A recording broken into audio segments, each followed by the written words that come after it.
Ek wil vandag met jou gesels oor die gedagte, jou beproewing het 'n doel. In 1 Petrus 1 vers 6 tot 7 staan daar die volgende. Daarin verheug julle jou, al word julle nou as dit nodig is, 'n kort tydjie bedroef onder allerhande beproewinge, sodat die beproefdheid van julle geloof, wat baie kosbaarder is as goud wat vergaan, maar deur vuur gelouter word, bevind mag word tot lof en eer en heerlikheid by die openbaring van Jesus Christus. Die prentjie wat Petrus hier gebruik van goud wat deur vuur gelouter word, kom telke male ook in die Ou Testament voor. God se woord sê ons geloof is kosbaarder as goud.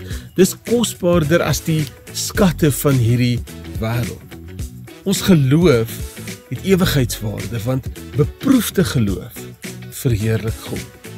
Wanneer jy as kind van God deur 'n beproewing gaan, is dit nie 'n teken van God se afwesigheid nie, maar van sy suiweringswerk in jou lewe. En hierdie suiweringswerk bring jou nader aan Christus. Mits jy dit meng met geloof, mits jy aanhou glo en vertrou en hoop.